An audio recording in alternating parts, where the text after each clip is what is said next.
Hi hello అందరికి నమస్తే. నేను మీ సుఖరాం నరసయ్య.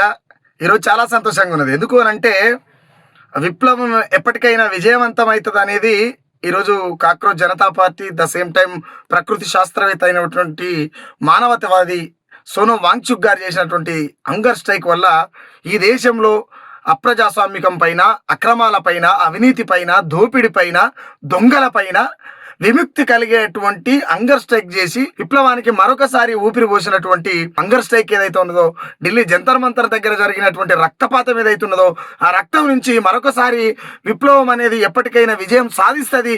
కాకపోతే యుద్ధం జరుగుతున్నటువంటి సందర్భంలో కొన్ని ప్రాణాలు పోతుండొచ్చు, కొంత నెత్తురు చిందుతుండొచ్చు. ఏదేమైనప్పటికీ కూడా కొంత ఆలస్యమైనప్పటికీ విప్లవం అనేది ఖచ్చితంగా విజయవంతం అవుతుంది అని చెప్పి ఇవాళ ధర్మేంద్ర ప్రధాన్ చేసినటువంటి రాజీనామే నిదర్శనం. ఇంకొక మాట ఏమని అంటున్నంటే, నేను నిన్నటి దాకా ఢిల్లీ జంతర్ మంతర్ దగ్గర అక్కడ ఉన్నటువంటి వాళ్ళు పాకిస్తాన్ వాదులు, లేకపోతే దేశ విద్రోహులు, సంఘ విద్రోహులు, ఒక రకంగా చెప్పాలంటే తీవ్రవాదులు, గంజాయి వాళ్ళు అని, డ్రగ్స్ వాళ్ళని చెప్పి మాట్లాడినటువంటి దొంగ యూట్యూబ్ ఛానల్ ఏవైతే ఉన్నాయో వాళ్ళను చెప్పుతో కొట్టినట్టు జరిగింది ఒక్కటిసారిగా. ఎందుకు? ఏ తప్పు చేయనప్పుడు ధర్మేంద్ర ప్రధాన్ రాజీనామా చేయవలసిన అవసరం లేదు. రాజీనామా చేసిండు అంటేనే తప్పు చేసిండని అర్థం. తప్పు చేసిండు కాబట్టికనే దీక్ష జరిగింది కాబట్టికనే ఒక విప్లవం పుట్టుకొచ్చింది కాబట్టి దాన్ని అనిసేందుకు లాఠీ చార్జ్ జరిగింది, బాష్పవాయువులు వదిలిరు, రబ్బర్ బుల్లెట్లు వదిలిరు. అయినప్పటికీ కూడా విప్లవం విజయం సాధించింది. కానీ టైం పడుతుంది, కానీ సాధించింది. కాబట్టి అక్రమాలని, అవినీతిని, అధర్మాన్ని ధర్మం అని ప్రచారం చేసేటువంటి కొన్ని యూట్యూబ్ ఛానల్, నేను అందరూ అనట్లేదు, కొన్ని యూట్యూబ్ ఛానళ్ళు ఏవైతే ఉన్నాయో ఆ ఛానల్ అని చెప్పుతో కొట్టి ముఖం మీద ఊహించినట్టుగా ఇవాళ తీర్పు జరిగింది.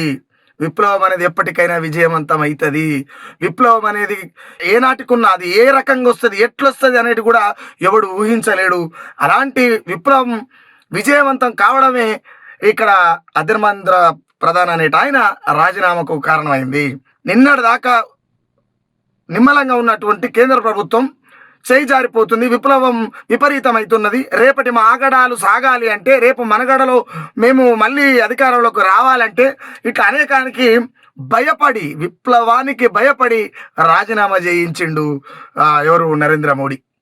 రాజీనామా చేయించినందుకు, ఇక్కడ ఉన్నటువంటి విప్లవానికి భయపడి రాజీనామా చేయించినందుకు నేను కూడా మన దేశ ప్రధాని అయినటువంటి నరేంద్ర మోడీ గారికి నమస్తే తెలియజేస్తా ఉన్నా.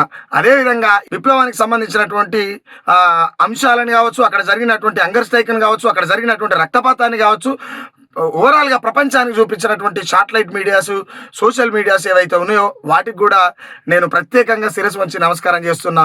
ఆ ధర్నాలు, ఆ దీక్షలు, ఆ హంగర్ స్ట్రైక్లు, అక్కడ జరుగుతున్నటువంటి విప్లవంలో, ఆ పోరాటంలో పాల్గొన్నటువంటి ప్రతి ఒక్కరికి నేను శిరస్సు వంచి నమస్కారం తెలియజేస్తూ, నేను ఢిల్లీ దాకా పోయి అందులో పాల్గొన్నందుకు చాలా సంతోషపడుతున్నా. చాలా అంటే చాలా చాలా చాలా సంతోషపడుతున్నా. కాబట్టి ఇలాంటి పోరాటాలు జరగకపోతే రేపటి మన మనుగడ కనుమరుగవుతుంది. కాబట్టి ఖచ్చితంగా విప్లవాలలో, ఉద్యమాలలో, పోరాటాలలో, యుద్ధాలలో యువత ముందుండాలి. రేపు మన భారతదేశ తలరాత మారిపోయి, పేదరికం నశించి, పెట్టుబడిదారి వ్యవస్థ కూలిపోయి, కార్పొరేట్ వ్యవస్థలు నడవకుండా ప్రభుత్వాల పనితీరు చక్కగా నడిచేటట్టు చేయాలంటే ఈ దేశంలో ఉన్నటువంటి యువత అండ్ విద్యార్థులు మీతోనే సాధ్యమవుతుంది. యువతగా మనం ముందడిగేయాలి. మనం ముందడిగేసినందుకే ఇవాళ సోనం వాంగ్చుక్ గారు చేసినటువంటి hunger strike, cockroach Janata party చేసినటువంటి హంగర్ స్ట్రైకు, అక్కడికి వచ్చినటువంటి సినీ నటులు కావచ్చు, ప్రముఖులు కావచ్చు, రాజకీయ నాయకులు కావచ్చు, ఉద్యమకారులు కావచ్చు, అనేక మంది వచ్చి విప్లవాన్ని విజయవంతం చేయించి ఇక్కడ విజయాన్ని సాధించినందుకు చాలా సంతోషపడుతున్నా. అందరికీ విప్లవాభివందనాలు తెలియజేస్తా ఉన్నా. ఇంక్విలాబ్ జిందాబాద్.